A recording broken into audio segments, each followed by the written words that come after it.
can feel free to start throwing. ICP. You're sleepy. I got ICP. You gonna be good to podcast? I don't know how long I'm gonna last. So should we get going then? Maybe. What is ICP? Walking in a winter monster land. Run away, it's Godzilla. Well, it's Wednesday night, and Cameron and Rachel and Allison are hanging out again, which must mean it's Starformerzilla night. Woo! Welcome to Rebels and Robots and Rawr, episode 43. I'm Cameron. And I don't endorse that title. And she's... Allison. And this is our weekly chat about Star Wars and Transformers and... Everything else. Oh, it's everything? Does it literally anything? Yeah, anything. Well, this week, what are we talking about? Like 4 different things. What are our 2 main things? The Boy and the Heron? Yeah, Monarch and Boy and the Heron. Yeah. So we're talking Godzilla franchise and we're talking animation. So this will be the first time we're throwing in animation into the mix officially. Animation that's not Star Wars related? Bad Batch? Or That's Star Wars. related? We're not talking about that because it's animation. We're talking about it because it's Star Wars. We are now Rebels and Robots and etc. And So- we are talking about an animated film. Okay. That's the only reason we're talking about it is because we like animation. You act like we didn't talk about this already. Well, it's weird to wait when you say we're throwing animation into the mix because it makes it sound like we've never spoken about something animated. It does. But when we talked about a rebrand episode, we said we would start throwing in shared interests. And animation is one of our shared But interests. saying we're throwing in Yeah. animation, you could say we're throwing But we in... don't talk about Bad Batch because it's a cartoon. We talk about it because it's Star Wars. We talk about the animation and the art behind it. Yeah, I know, but it's what I'm saying is today we we are incorporating a new franchise that is animated. Well, it's not a franchise. We're not talking. It's not a franchise. Studio it's a Ghibli. singular film. Studio That's a Ghibli, studio, not a which franchise. is animation, though. That's what I said. But we've talked about animation before. Like the intro was originally this is our weekly chat about Star Wars and Transformers. A newly animated film not connected to Star Wars. And last week it was Star Wars and Transformers and Godzilla. And now it's Star Wars and Transformers and Godzilla and animation. That's the 4th thing we've now added. Now it's Star Wars and Transformers and Godzilla and Studio Ghibli. Mm-hmm. Well, that's how not I the feel. specific thing because You could talk about more of those films if you want in the future. Then it is a whole... I haven't seen that many Studio Ghibli films. It's not really Studio Ghibli that Anyways, we're going to talk about The Boy and the Heron tonight. I said a simple word and you guys argued with me, so I argued back. And whatever else, what I have written down as our unofficial intro is there's our weekly chat about Star Wars and then fill that in and then whatever else we want to talk about. Yeah. We are currently in Winter Monsterland, which is what included... Last time, it included us talking about Monarch as well as Godzilla -1. And we'll continue on. We will eventually talk about the rest of the Monsterverse. So is the monster going to be the heron? Oh, and This fits in he Monsterland. definitely is a monster. Yeah. so definitely is a monster. It's just part of Monsterland. It doesn't need to be good call. animation or Studio Ghibli or anything. Just monsters. Yeah. But yeah, so we'll be talking about the next couple episodes Parakeets. of Monarch, which will probably. Budgies. Yes, they are all very monsters in this cartoon. We will be talking about episodes of Monarch, and then getting into The Boy and the Heron will be the meat of this week's episode. But it's also the last podcast episode for the year, so we will address that. But as always, we start off with news and recent thoughts. I wanted to quickly address something from last week's episode. Rachel, you have not listened to last week's episode. Is that correct? Nope. Well, I was too busy traveling. I'm going to And play... working. Where'd you go? I can't say that without doxing people. Oh. I'm gonna play the intro for you here. Oh, I've got it at 1.5 Across the speed. country just to find someone that works where I work. Yeah, the furry shadow. The holidays. I'm just like throwing out words you could make jokes on. Happy Monarch Days. That's what their business cards probably Sorry, I say. didn't write down an exact time code. Oh, Monarch Madness. That'd be good for March. Monarch Madness. Oh I yeah, like that. March Monarch Madness. Yeah, it's good. What is I didn't write down an exact time code. I thought it would be close to this. Yeah, winter There it is. Monsterland, like Winter Wonderland. Walking in a winter monster land. Run away. Is that you? Oh my gosh. So that's our new theme song no. for the time. I do not love that. we're really just gonna throw all of Caleb Jacoby's hard work. Well, okay, here's the thing. I asked him to write us a new theme song, and he has said twice that he would do it, and he has not done it yet. It's because he knew his magnum opus was his first one. Actually, never mind. I just lied. I asked him to write a theme song for... Not a theme, sorry. I asked him to write us a thinking music theme for Meme Minute whenever we are deciding, and he has not done that. So I have not had a chance. I have not asked him for a new theme. So this is going to be our temporary theme until I get him to make us a new one. While we're in Winter Monsterland. I think Rachel's gonna show up at his house. Fortunately, only one more episode in the year for Winter Monsterland. No, winter keeps going. Winter does not stop at the new year. No, we can't have a Christmas theme past January. It is I a think we Christmas can. song. We can't It do is a it. Christmas song. Yes, but it's specifically winter based. Our version is That's not a right. Christmas song. That's right. Anyways, what news do you have for us, Rachel? Well, Godzilla Minus One is currently tied in ranking with Oppenheimer on IMDb at an 8.4 out of 10. So that's average user rating. Yes? What else? What ratings do they have on IMDb? Well, you said ranking, but then that rating, my bad. yeah. But also, if you go on IMDb, you can. There's also the Metacritic score as well. No, I believe you. I was just checking. I don't whatever this is. Yeah, that's the average user score. Okay. I'm clarifying because different websites have different metrics. Like if you said Rotten Tomatoes, the main score on Rotten Tomatoes is Tomatoes. yes, the average tomatoes present in the film. Rotten Tomatoes is the average critic score. I was going by IMDb because every time I bring up Rotten Tomatoes, you go, let's check IMDb. Do I say that? You I don't say remember- I that, don't but remember you having go, but you always check IMDb. Do I? I would pretty much, yes. I bet Rachel's probably That's right. the one you pull up all the time. For what exactly? Whenever we check something about a movie, film, cast, ratings. Oh yeah, I mean that's the IMDb is the place to get information. Exactly. about a That's movie. why I just said IMDb. I was just giving an example of how if you say a score for a movie from a website, I clarified user review because the main score from Rotten Tomatoes is not a user review; it's a Yes. critic score. So I was just clarifying the But that's- IMDb score Okay. for both the users and myself. Okay. Yeah. Okay. Interesting. So, is like Oppenheimer like one of the highest reviews of the year? Pretty much, And so yeah. it's tied for first or At something. least, well, yeah, anticipated most likely. Amazing. Yeah, that's cool. Yeah, good score.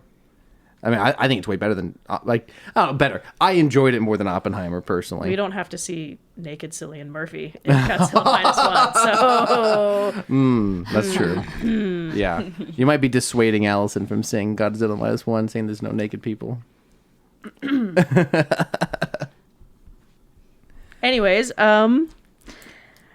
so we watched this before we officially started the episode, but Peter Cullen received his Emmys Lifetime Achievement Award for his work in the industry, most popular for Optimus Prime, and it was actually given to him by Frank Welker. Oh, was it really? I didn't catch that. That's yes, great. it was given to him by Frank Welker, which Who is is just, the voice of Megatron, just, correct? yeah, just especially That's really special. special. And then I saw this weekend and I was very sad. Godzilla suit actor Ken Pachiro, Satsuma. I almost had to make sure I didn't say like Ben Shapiro.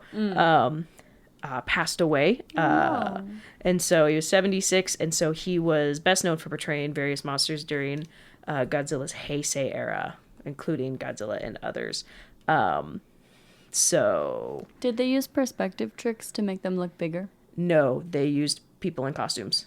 So they were pretty small. Well, like people in costumes, but then they used miniatures as well. Oh, interesting. That makes with sense. some cell overlaying, but So it seemed like they were really big. yes. Yeah, the monsters destroyed model sets, and then they would superimpose people into the the sets. So yes, I think perspective tricks only really work within a certain degree. Like You can make someone seem a little bit shorter, but you Yeah. can't make someone seem as big as yeah, like a skyscraper. Otherwise, you get into really problematic like perspective problems. Problematic. Like the most successful use of what you're talking about is Lord of the Rings, where they made actors playing hobbits look way smaller than actors playing normal sized people. We have the same news. Yeah, that's why I brought up specifically We have the just to show you that we had the same same exact news. thing. With something as big as a monster, you could do that, but then you can instantly tell that it's a perspective trick. Which obviously you can also instantly tell if something's a miniature and people superimposed on it, but at least it was a little more within like the world of a kaiju movie. But good question though. So the next bit of news we both have. Yeah. The Allison, we haven't shown you Visions yet, have we? Not yet. I'd like to. One of the Star Wars Vision shorts from Volume 2 won an Emmy as well for Outstanding individual achievement There in you go. animation. Yeah. And that was Screecher's Reach, the one where the lovable Production design. That's the actual award. Outstanding individual achievement in animation. yes. Production that was like design. the category, then a more Yes, specific the award was actual production win. design. So yeah, that was the 2D animated one about the Irish children. yes, the what are they called? Like the street urchins who went to the mountain and discovered the witch, which was actually a Sith Lord. Really excellent. One definitely ranked. I don't remember our exact rankings, but it was definitely higher It was ranked. up there, yeah. And yeah, so great, good for them. That's really special. It's kind of hard. I wonder. I'd be interested to hear, like, why that specific one. Well, of all the Star Wars, because they're all really well animated. So I'd be curious if like Disney pushed that one, because like typically awards are won through campaigning. So I wonder if Disney pushed that one specifically. But yeah, and also I don't have it down here, but I saw earlier today, Star Wars, the kids animated one, the Jedi. Young yeah. Jedi Adventures. Yeah, won a children's Nice. Emmy. So I don't know the exact award there, but there's another one on that same topic. What other news you got? I have some cool Black Series figures. I'm not going to open them. Oh, interesting. So this is Leia, but she's from a specific From the comic comic. book. Wow. So gorgeous art, super fun. Yeah, very much fan. inspired, I would think, by like some of the classic science fiction that inspired Star Wars itself. I like how many clothes she's wearing. This one's actually from Star Wars, so. What I'm saying is the design, like I the know. way that I comic know. art is designed. I know. I was making a funny joke. So you know how we traveled and managed to find a store just for funsies? Mm-hmm. Well, I think we talked about this on the pod when we did it. We went to a store called Ollie's. Well, I'm dumb. Oh, you already had it. Oh no! From the same store. that's hilarious. Gosh. I was gonna be surprised that you didn't already have Zuri. Oh my but gosh. I wasn't gonna tell you what you have. I was not I gonna. really wish you had. So we are all the three of us traveling together for a wedding for. I meant to bring up previous guest on Oh, I the forgot show. he's been here. We Wow. can't dox Caleb him. got married. Though he was our previous guest, but on the twice on the show. Now Allison has been twice on the show, so they're tied for number of appearances. But he is now married, so congratulations to him. We all three had a wonderful time at his wedding. Of course, no Star Wars music was played. Oh, but my goodness. that's unfortunate. They did play another good singer. So, Kaleo. Okay. That was your entrance song. Get cultured. So my point being, while we were traveling for the wedding, we've discovered that there was an Ollie's very close to our Airbnb. So we went there because we had previously gone to one near where we live in undisclosed location. Actually, not super near. Well, where we live. you know, within driving distance. Couple hours though. And Yeah. we went there, and Rachel found a Black Series figure she wanted, but as it turns out, she already had it. And did you say who it was already? I can't remember her last name, but Zuri Bliss from Rise of Skywalker. Yeah. So I now wish you've you'd got said two of them. something. How terrible is that? I distrusted you, I guess. I have a good recollection. Oh, and I got Vel from Andor. Yeah, so we went to Walmart after Yes. that for some other I stuff. already put her on the shelf. Very nice. Good stuff. Talking about awards, some Golden Globe nominations related to some of the stuff we talk about.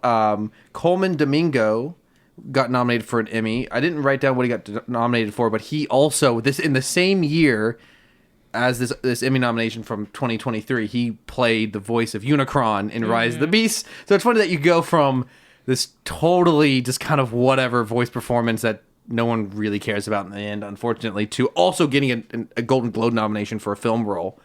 Natalie Portman, famous for playing Padme, got a nomination this year. And For what? What has she I been didn't in? write it down. Yeah, what's she been I doing? think it was a Netflix movie.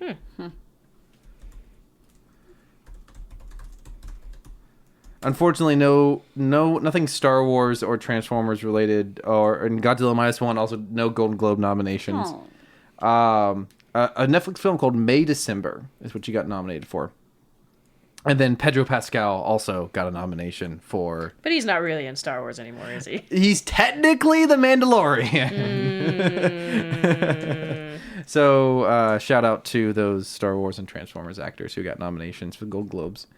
What other news you got, Rachel? This isn't necessarily news, but this is something I wanted to talk about a couple weeks ago and I forgot. Okay. So, I was very excited to see what my Apple Rewind for 2023 would have been, only to find out I never had it turned on. Oh, no. So we never get to know what the past 3 years that I've listened to. Because the last time it was on apparently was 2020. That's so if very anyone sad. is curious, out of the 44 songs it puts in your rewind,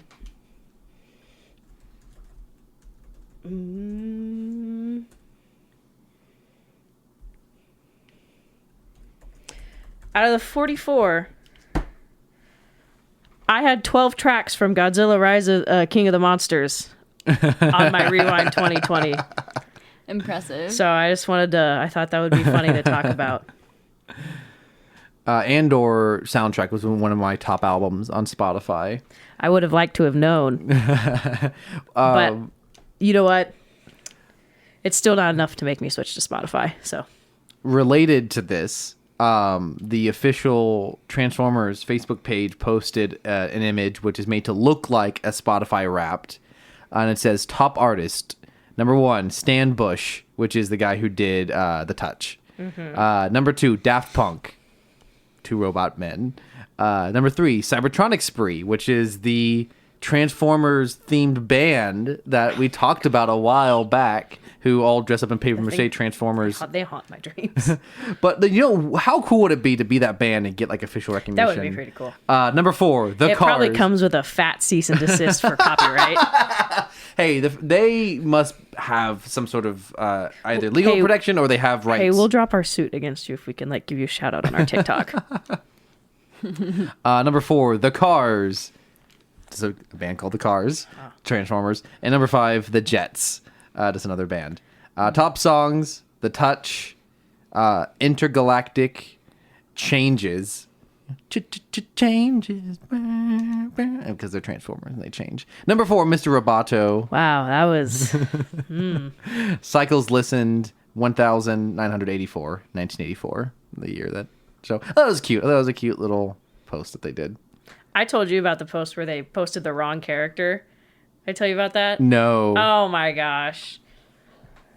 Hasbro posted a thing on Facebook and it was like, what's your favorite iteration of RC? And they posted 3 pictures of RC and 1 picture of Alita 1, and it had me heated because they got their characters mixed up. They got their girls mixed up. Oh yes, you did tell me about this. So yeah. upset. Hasbro intern, when I catch you.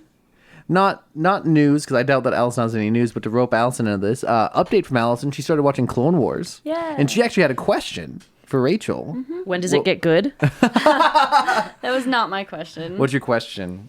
Allison? What was my question? Something about why the clones treated someone. The clones were racist toward the Twi'leks. In the episode that I'm on, it's toward the end of season 1, and the clones are calling them tailheads and saying derogatory things about them, and like to their face even. Why? Do you know why? I don't know specifically why the clones, but the Twi'leks are the most trafficked people in Star Wars, basically. Oh yeah, So- like slaves. Yeah. I remember that from some of the movies. Uh-huh. Dancing. So for I'm them. assuming it is. There might just be some bias. I They're don't know, like but a that I feel like low that. species. You think the clones being kind of childlike picked that up from everyone else? Like Maybe they being associate them prejudiced? with slaves. Is this a connection to Ken from Barbie, where Wow. people seeking control fall into oppression? Anyways, but I mean, it's been a while since I have seen Clone Wars, and I'll be honest, I didn't start paying attention until season 3. I just had on as background noise and kind of tuned Yeah. in. But I really That's- like it so far, but it was definitely surprising to me. And in this episode, they've made friends with a little girl, and okay, I know what episode you're on. changing their perspective a little bit. At least one of them is warming up to her. Yeah, It was just surprising to see them. she's in Rebels. Oh, I didn't know that. Who is she in Rebels? She's just like a side character. I did But not know that. we see, or it's at least. Oh, is she like grown up? Yeah, when they she's go grown up to and the she Twilight has Planet? some seemingly similar clone armor. Oh yeah, I know who that is. And so Okay. I wondered why she had that. That's interesting. Yeah, so or at least it's presumed that it's Wow. the same character Okay, because she's in the cool. rebellion. Nice. That's fun. You have any broad thoughts so far on Clone Wars? You're enjoying it? Yeah, I like seeing this version of Anakin a lot, and I think the 3 or 4 episode arcs are fun because I like the storyline carrying on, and I think it's exciting, it's interesting, it's heartbreaking to think about war, because I think war is really sad. The and- Bush administration.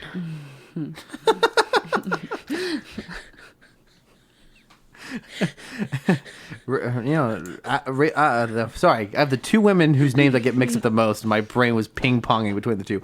Rachel, always on point with the political analysis of Star Wars. Any other thoughts, Allison? Not at the current moment. Okay, great. Just wait till you get to a certain 4-episode arc in season 5 that everyone Ways from there. hates. I can't wait. I'm so excited. You didn't break it. It's just kind of loose. Rachel, for a second, thought she broke one of the microphones. You just gotta it's not really supposed to be like that, so you just gotta Does it go not push work? it in. I wanna feel like I'm try- gonna bend the wire. It's okay. I had it like that. So you just stick it in. There you go. You got it. Good Perfect. job. Any other news, Rachel? Nah. Okay, great. So I'm going to try to just really skim a plot summary of the 2 episodes of Monarch we watched. Not much happened. Boring. Yeah. Broadly, characters just keep escaping and getting recaptured or pursued by Monarch. Our 3 modern heroes are just released, assuming that Monarch assumes that those characters will then lead Monarch to Hiroshi, the 2 main characters' older father, who was presumed to be dead. Kate and Kentaro. Correct. But they keep Shaw, but then Duval, who is the French sort of mercenary-esque character who works for Monarch, ends up freeing Shaw because Duval actually believes in trying to fight / control the monster problem. Kentaro and... Sorry, go ahead. Do you think there's ever a chance that we're actually going to see Charles Dance's character? So The villain he from was King of the Monsters? a human villain from King of the Monsters. I would love that. The fact that he did not return for Kong versus Godzilla kind of shows that either he's not interested or they're not interested in working with him. But I would love for them to actually bring back characters we know. It almost any of them, I would be fine with Well, that. specifically Charles Dance. Yeah, he'd be great. He's so good in that. He's a lot of fun. But Kentaro and Kate and May just continue to do their bickering back and forth. It doesn't really go anywhere. The most notable development there, I think, is that, there's 2. One, those 3 characters return back home to San Francisco, and we meet Kate's mom, and Kate just abruptly introduces. So at this point, Kate's mom does not know that her husband. She suspected, which we learn later, but did not know for a fact that her. No, okay. She suspected that her husband was cheating on her. He did not know that he had another family in Japan. Yeah. And Kate just introduced Kentaro by his last name, totally revealing who he is in one sentence. Totally unfair to Kate's mom. The other thing that we learned through flashback, we see some flashbacks leading up to the day that Godzilla, what they keep calling G-Day. We learned that Kate is in a relationship with another woman, and she was actually cheating on her with another woman. Yep. So she's just like her dad. I have 2 notes from episode 5. Okay, go for it. All these characters suck. Yes. Yeah. Emphasis on Kate. Mm-hmm. And then I love seeing all these monsters and their legacies as we watch through family drama for the 5th episode in a row. But my comment is, the real monster in this show is all the infidelity. Yeah. It's just like... It'd be a very different show without it. I feel like they're trying to make the characters relatable. No, this is not the way to do that. And exactly, If that's what they're not. trying to do. They're not. It's Not working. theoretically, in a more emotionally intelligent piece of media, that would be an interesting subject matter. I don't think a monster TV show is the place to explore it this. seems to be taking over the rest of the show. You know, do you know what just popped in my mind? Whenever there's going to be a weird connection, but hang with me. Joker 2019, the Joaquin Phoenix one. What the director of Do you that think season 2 is going to be a musical? that would amp up some energy into this. The guy who made it said that he was able to convince Joaquin Phoenix to be in it because he said they were not making a superhero movie. They're going to make a serious adult drama disguised as a superhero movie. I think that mentality could have very easily been adopted by a lot of other people, and whoever wrote this probably, potentially, I don't know for sure, may have had the idea that they wanted to write a story about children meeting, and they had their father and all that, and they decided, I can get this made if I just throw some monsters in every once in a while. That's how you get the money. Yeah. I don't know that for a matter of fact, but it kind of feels like that way with the ratio of family drama to monster stuff. I mean, like I said, it really feels, to me, this show has a lot of the same similar energy or lack thereof of that 3rd episode of Loki season 1, where they're like on the planet that's about to. Yeah. Like, I don't know. It's just the same. I don't disagree with that. What that is the problem, the disease of streaming shows having too many episodes. That's exactly what those episodes that are just totally worthless, which is most of the shows in this show, unfortunately. I think if this was slimmed down, it could be a lot better. Other notable elements from this episode. Got 2 seconds of Godzilla. That's next episode. Oh yeah, this one is very brief. We got a little one. We actually get a character addressing that Colonel Shaw is much younger than he should be. He should be in his 90s, and he clearly doesn't look that way. Yeah. The only line that we get is that someone says that he had a classified mission gone wrong. Tim says that. And then Rachel replied to that, well, whatever made Shaw not age is probably what aged Bill Randa 30 or 40 years in the course of 20 years in the past. Good joke. And then Shaw also makes a let them fight joke, which is a fun little reference. Great quote from the first movie in this series, which we will be talking about sometime next month or in February. Another funny Rachel quote.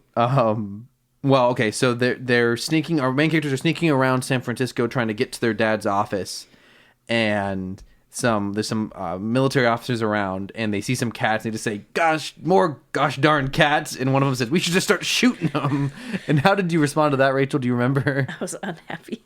Yeah, she was just unhappy at the proposition of shooting cats. Well, I did make I made the joke before they said it, that because they showed the cats, like, you just pellet this cat full of, like, Yes, you did. And then they said massive bullets, and they made a joke, and I was like, oh, wait, no. It's a joke. So eventually our hero of the 3 younger characters end up finding... no, I said I would never leave Athena in the wake of a kaiju Oh, attack. yes. I would go back. You can't go back and get your cat. Screw you. I'm doing it. We're getting there. We're getting there to carrier. We're going in the car and we are driving not to the Golden Gate Bridge. Thank you. Yeah, why? Now that I think about it. This is what it's great about living in not downtown big cities. Yeah. Why would you cross the Golden Gate Bridge? I don't know a lot about the geography of the area, but San Francisco is not an island. Well, if I remember correctly, they were... Wait. Allison hasn't seen the movie. Never mind. Okay, we can maybe talk about that another time. Probably won't. But anyways. Well, if we watch it again. Another funny Rachel quote. So the heroes If find... you can't tell, I just talked the whole 2 episodes. They find another map from Hiroshi in his office, and Rachel goes, maybe it's a map of all his other children. Good joke. I mean, I don't know. And the episode ends with May reporting back to Duvall back at Monarch. The next episode, I feel like even less happened somehow. It has more past Shaw and Kiko and Bill stuff. We now see that Shaw and Kiko are initially the ones in love. Yeah. My theory is that Hiroshi is Shaw and Kiko's son. That would be... At this point, I would rather them either go full-blown like soap opera and just like everyone's related to everyone, or just like focus on the monster stuff. But like if you just like go all out and crazy with this stuff, that would be hilarious. So yeah, Shaw might end up being the grandfather of our 2 main characters. But we were initially very disgusted by this because we assumed that Kiko and Bill were in a relationship. Runs in the already. family. But Yeah. that is not the case. So what's going to before happen then. is it's kind of going to become a love triangle. And we are already starting to see the groundwork for Bill potentially being a better suit for Kiko. So I find that stuff more emotionally interesting, is the idea of the people who created Monarch trying to balance a normal life with this crazy job they've chosen. Another great Rachel joke. Shaw and Kiko are talking about children. And someone says, "Do you know my favorite part about kids?" And Rachel just goes, "Kaiju snacks." Which was followed by immediately worst joke of actual dialogue. Yeah, Yes. Shaw says, "Making the kids." Horrible. Watching Duvall, them fall off the Golden State Bridge in a half-eaten bus. Duvall ends up Kidding. freeing old Shaw. And meanwhile, in the past, Bill and Kiko go searching after a gamma spike somewhere in the world. Gamma ray simulator. Yeah, they end up meeting Dr. Suzuki, who is a very fun character. I'm going to look up his actor Actually, real the fast. best character we've enjoyed so far. Yes, I would say so far he's the character with the most energy and like charisma on screen. He's a fairly stereotypical like Japanese smart guy, but he's having fun. And Yeah, I like he seems him. passionate and a little crazy. I like that. He is a lot of fun. I'm trying to find him here on IMDb. I am. Oh, you guys can talk about while I'm looking this up. Kate's mom and her boyfriend. Oh, Yeah, Kate's mom is shacking up with her coworker who's like 15 years her junior, something like that. I think way more than if that. not more. personally. Yeah. and how long ago did her husband probably die? Like a year. and But is not not that confirmed long. dead. But apparently, I don't even but think she it's been a mentioned year. she liked having a part-time husband. My other prediction is she has a family on the side. Oh, Just snap. keep making it worse. Just keep piling on at this Yeah, point. just keep making it worse. Make these May characters. has a secret family too, like, because she has all those different hey, identities. Oh, you she know what? might, yeah. You know what? At least they didn't do a weird thing where like Kate and Kentaro meet and fall in love, and Oh, then they yeah, find out that they're would be siblings. awful. Ooh, that'd be awful. Family tree. Why would you put the that in family my tree head? becomes a wreath? Okay, so the actor played Suzuki has not been much. I don't recognize For any a of it. second, I got really scared and I thought he was whatever, the comedian from Transformers 4. Oh yeah, Transformers 4. Wait. was- Oh it no, was- not Suzuki. The other the Yeah, the boyfriend. The boyfriend. Yeah. It was that guy for a second. I was like, oh no, it's so much worse than we could have anticipated. So, in the episode we're actually talking about, all of our heroes finally get back together. Not much has occurred as a result of them being split up, but they all go after. They use the map they found in Hiroshi's office. They go to the location in Africa, and they find Hiroshi, and he has the same device that Suzuki had built that he was using to quote-unquote communicate with some kaiju. And cutting back and forth simultaneously, we see our heroes in the past and our heroes in the future interact with who else? The G-Man. The G-Man himself, Gojira. One of the important aspects, this was in episode 5, I believe, is that Bill and Kiko were there alone, and Shaw was supposed to stay and do a big meeting with funding, and he ended up going there, skipping out on the meeting, and that's where they have that talk of sacrificing our desires for Godzilla. But that's also where because when they see Godzilla, they realize they didn't kill him, And he's bigger. Assume bigger than the last time they saw him. Bro's been getting the gains. Rachel, Allison, seeing Godzilla finally in the big, like, does it stir anything in you? Do you have a reaction to this? I feel influenced by Rachel's love of Yeah. him. They say your pupils get 50% bigger when you see someone you love. So I see him and I feel like I want to cuddle him. And like he's so sweet. And I just think he's adorable. This version of Godzilla, I'll try to bring up a He's rather like, he tolerates people. He's more of like a benevolent protector. He's cute. Like, yeah, he's like a big old. Well, what I was gonna say, you're accurate. What I was gonna say is this version compared to other versions is a little bit rounder. Oh. A little less spiky. Well, more just his physical body. He's just got a lot more meat on his bones. Oops. And so he is a bit rounder, which makes him a little He's thick. He's definitely Thick. more of a heroic looking Godzilla. 2 C's. None of these images really. Wait, can I see that image? They're all kind of drawn the same here. I find it funny how they just don't include 1998 Godzilla. Zilla. That one doesn't exist. Can I see that That's the one that almost lost us the. That's the one that rights. almost lost. Yeah. Well, it did kind of. It almost got America banned from making Godzilla movie. one? Forever. Seriously? It was really bad. That's why they just call it Zilla. They don't really call it Godzilla. I wanna It was know. really more like a Jurassic World or a Jurassic Park Lost World movie. Absolutely. I'm curious Like- about what happened. It just wasn't really a Godzilla film. They just really he's That's much a lot of smaller fish. than most Godzillas, the 98 one, and Actually. it's Oh.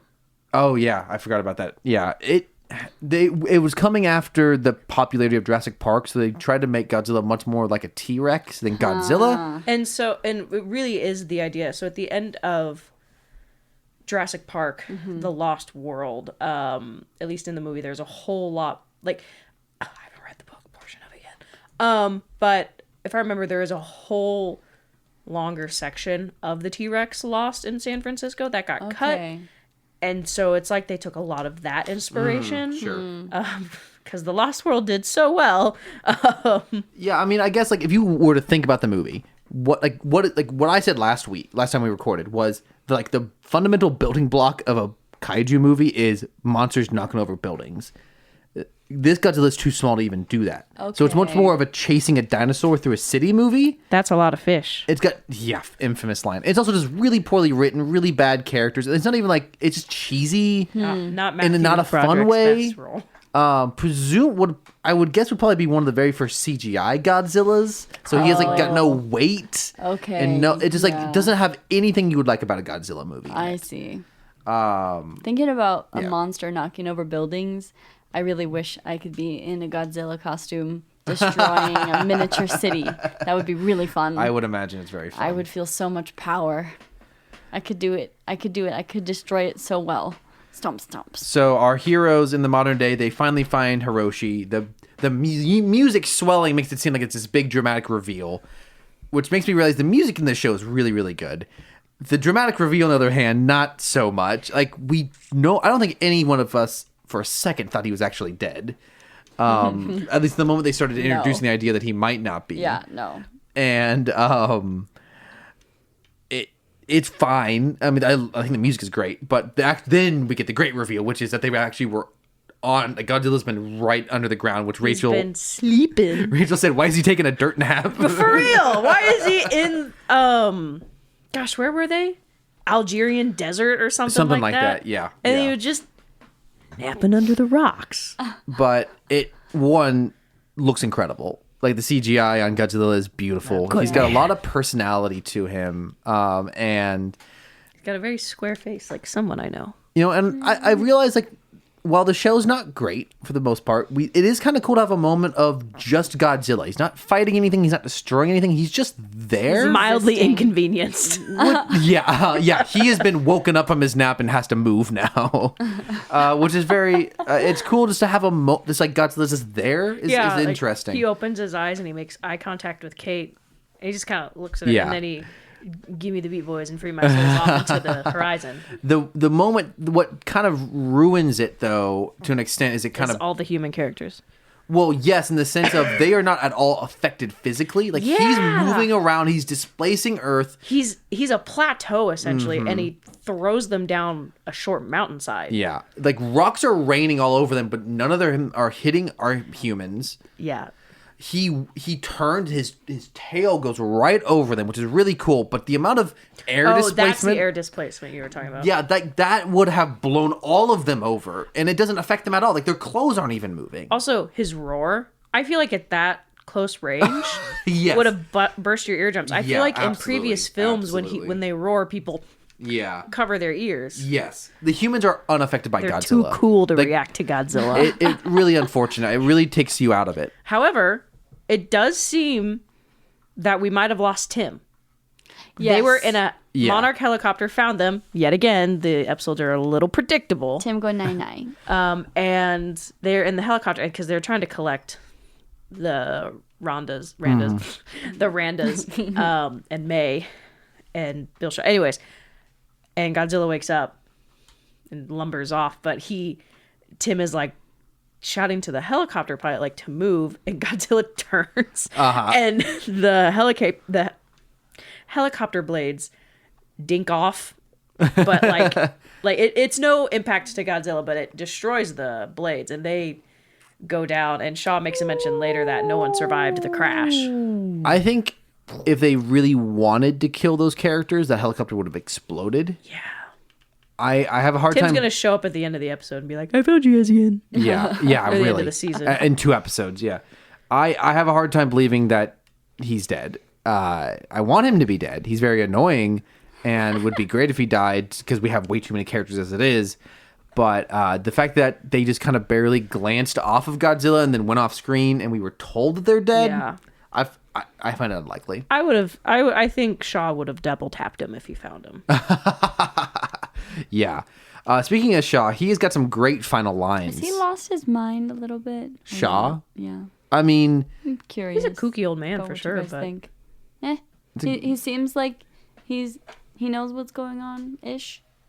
yeah. I mean, he definitely subscribes to the idea that there are probably more Titans, and it's better to learn how to coexist with them than try to destroy them. Well, I mean, let's talk about his next few lines, which was, I don't remember what someone says to him, but he said, "I'm not trying to stop." It was something like, "You're going to try to stop Godzilla." He's like, "I'm not trying to stop him. I'm trying to help him." trying to help him. When in phenomenal Kurt Russell. Man of that. my dreams. And he's got some other amazing lines after that. I wish I would have written it down. Just like very Best performance in the whole show so far. Absolutely.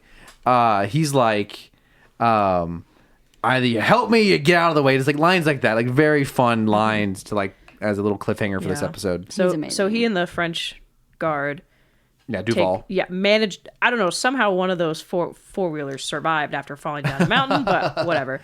They drive off, and the 3 kids decide to walk 10 clicks to the nearest civilization. Kate is actually being nice for once. That was weird. And was thanking May. She's like, you've always saved us before. And that's when May reveals that she sold them out to Monarch, which kind of a rough place to admit that in the middle of the desert. You could have at least waited until the nearest 7-Eleven.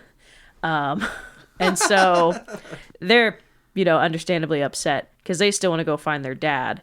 But then we get a flashback back to the 50s, and we see the consequences of Shaw bailing out of the mission, which he did not have permission for. He, Kiko, and Bill, they're like, we need to tell them what we saw, that we did not kill Godzilla after they set off a nuke 5 feet from his face. And they walk into their headquarters, and it is crawling with other Marine Army.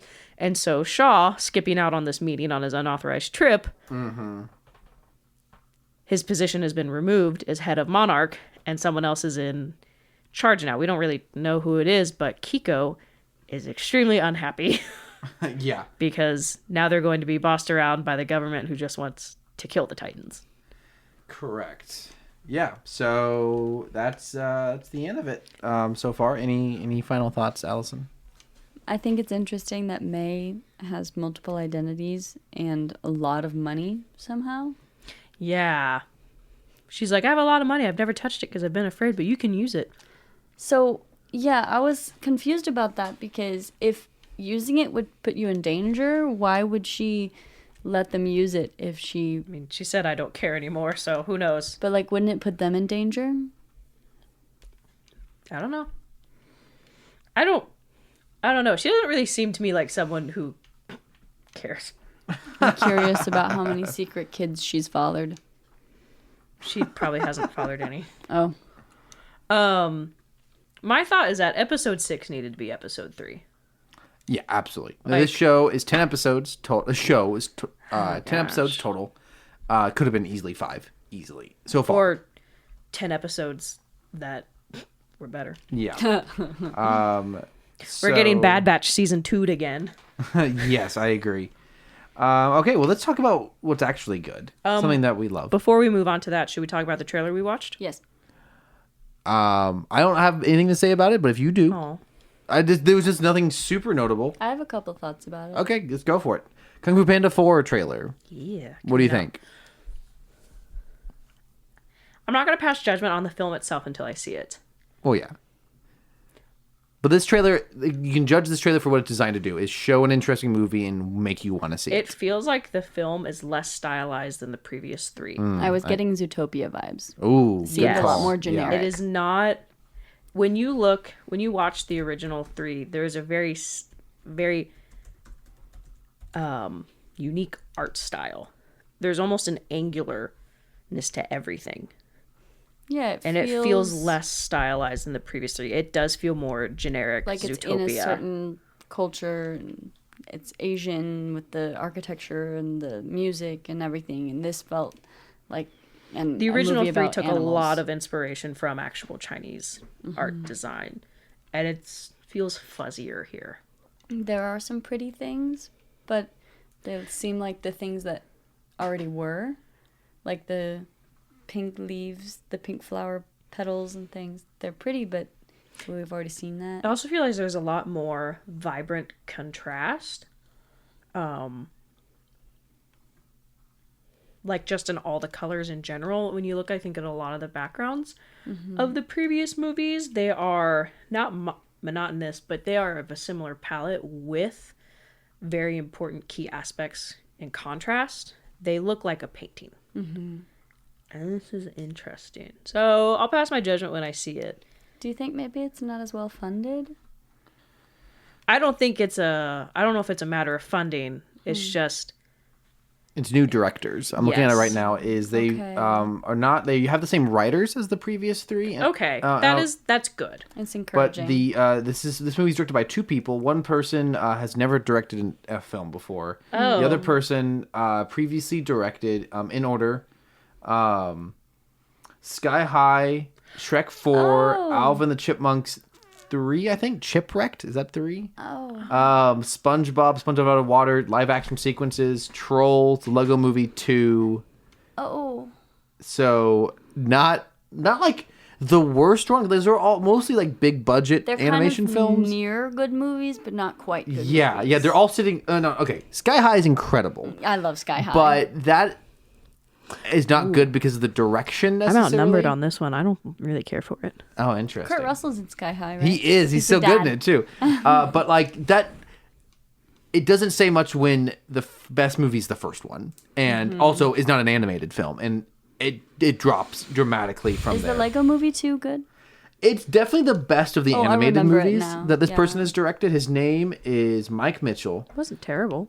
I mean, I like it, but like, if you compare it to Lego Movie 1, it's not even close. I think I like Sky High because I grew up with it, not because it's objectively amazing. I don't have I any. think I don't I have could any make an more argument for it. spots in my paintings to fill. So maybe if it's not good, I don't have to worry about it.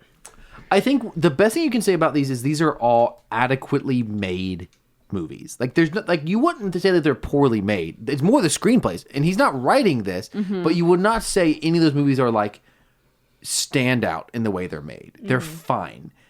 His movies kind of live and die on how well written they are.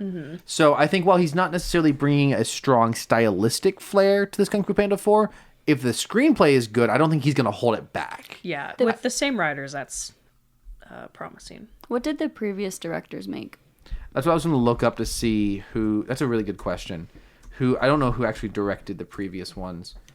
Let's see. The Kung Fu Panda first film from 2008 is directed by Mark Osborne and John Stevenson. Mark Osborne, funny enough, directed the live action sequences of the first SpongeBob movie. Oh, And he directed the 2015 Little Prince, which I've not seen, but looks really good. that's one of my favorite movies. Not a ton of directing from this guy. The other director on the film, John Stevenson, Is that picture of him like half his face? it just kind of cut That's off. funny. He has not done much directing either. Yeah. Okay, Sherlock so- Gnomes. I guess we can't judge. Yeah. We just gotta see. I think the issue with Kung Fu Panda 4, most likely, as far as the lacking in creative animation, is probably that DreamWorks, the majority of what they make now is actually Netflix original stuff as opposed to theatrically released stuff. And Kung Fu Panda itself is a series with a ton of Cartoon Network / Netflix stuff. There's obviously the 3 movies, but then there's hours and hours and hours of other stuff.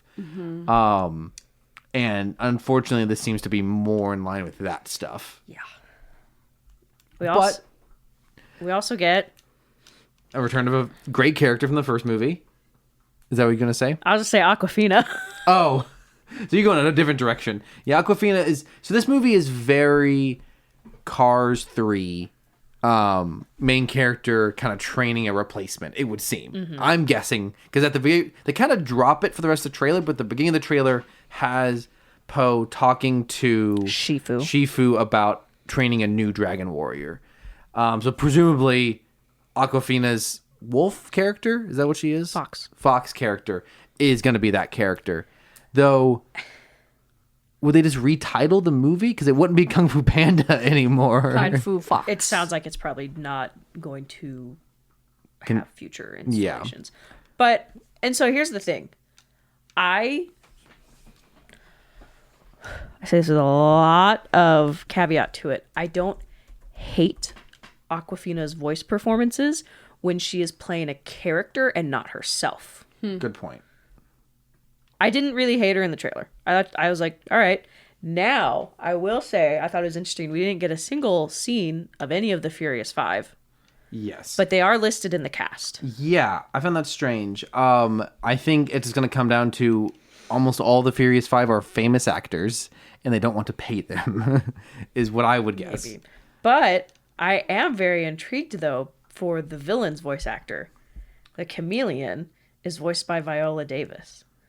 Who's a very good actress. And if there's one thing that, well, I mean, I think the first 3 are great. If there's one thing that Kung Fu Panda franchise is great at, is having sick villains. I agree. They've got some sick performances. the best one being the first one, Tai Lung, played by, I'm totally blanking on his name. McShane, I think is his Yes, name. Ian McShane. So good. And then you've got one of the best actors ever, Gary Oldman, as the peacock villain, Shin in the second one. I And like then the villains. And then you've got one of our favorite boys, and now I'm going to totally blank on his name, J. Jonah Jameson Yep. himself. Gosh dang it, what is his name? I just made a joke. He's in Law and Order SVU. J.K. Simmons. Yeah. You just got J.K. Simmons. J.K. Simmons, someone else to get un-J.K. Simmons. And what is his character's name in the third one? Tai Lung. No, J.K. Simmons. It's not- Kai. My bad. Yeah. The so bull guy? Yes. all he's a Water buffalo. Yeah. So all three villains Everybody wants a water. from the three originals are played by phenomenal actors giving great performances. Because just because someone's a really good live action actor never means that they're a good voice performer. But yeah, all three villains are a lot of fun. So yeah, Viola Davis. Probably the most interesting thing to me about this movie is the villain is a chameleon who can absorb someone's like energy or chi or powers or whatever, Kung fu. and then look like them. So she releases Tai Lung from the spirit world and then takes his form. Yeah, I'm intrigued about that because Kung Fu Panda 3 had Kai come from the spirit world collecting chi Yeah. of the great. So I'm curious to see how they will differentiate that. Yeah, that's a good point. But it's cool to have Tai Lung back because whenever the chameleon woman turns into him has his voice. I think it's an interesting concept. I think that alone has me interested in the movie. Girl. Any other thoughts from either of you on this? I'm excited for it. I do hope it's good. I look forward to watching it. Great. Okay, now what we actually should be talking about tonight. One of the best movies In the whole we've world. seen in a while, bar none. I'm not saying it's better than everything we've seen, but it's definitely one of the best movies of the year, but one of the best movies of the decade, of like the last 10 years. The Boy and the Heron. Is it better than Barbie? Yes, I like Barbie a lot, but this is like a masterful film. Boy and the Heron, latest film from famed Japanese animator Hayao Miyazaki, the man who has retired multiple times and made many final films. And this is another in that long line of final films. He's like Kurt Russell's character in Monarch. He just Yes, exactly. You're like 90, bro. What are you doing? He's not 80. The movie that has been in production since 2016. It's all hand animated, and just painstakingly, gorgeously animated. It is what is a current trend from a lot of directors, making semi-autobiographical films about their childhood. This is somewhat about his upbringing in Japan, and we can talk about those parallels once we've finished actually going through the plot. We have our main character, Maito. Maito, I can't do The Heron no, voice. I can't do Robert Pattinson. He is living in Japan in a very similar year to our previous movie, Godzilla -1, during the war, and his mother dies in a fire, and he rushes to the fire in a gorgeously animated sequence. Yes, I wanted to talk about that. Just gonna turn Rachel's mic down. So this like watching this like from the get-go, it becomes, it's a very typical Studio Ghibli film from the get-go, and there's a fire at the hospital where his mom is. His father tells him to stay in, and Mahito runs through the crowd, and it becomes impressionistic animation. Yes, that is I not agree. something we have seen in Studio Ghibli. Okay. We have not seen something that impressionistic before. And if I'm wrong, call me out, but this is brand new because that is not Hayao Miyazaki's style. That is No. actually Shinya Ohira's impressionistic style. Brand new. He's the key animator for that. Okay, is his name like someone who has like made other movies, or is he like just a lead animator? He's one of the key animators on this film, but that is his like distinct style. But like, okay, so like distinct style from like what other works, like what other movies has he Like worked on? that the impressionistic is his distinct style. But like, So is have he you an seen artist, him- or has he put that animation in other movies? Like, what when you say his distinct style, I'm curious. Like, has he Let's- animated other movies in that Wait, style? don't look him up. See what we find. He has not done a lot when it comes to movies, but like, He's done enough art to establish a style. yes, that is his style. That's his style as an artist. Well, that's what I'm saying. Like, is he when it's his style? Is his style as an animator or as like a painter? Like, I'm just curious if there's any other examples of his work. I don't know. Okay. Like that's his style. Okay. It's like a signature. Yes, that's like his key style that he works in. So, anyways, all that to say, that's something that we have seen that's totally new in a Ghibli film. That's exciting. That rushed, like almost. We would probably describe it like, what was?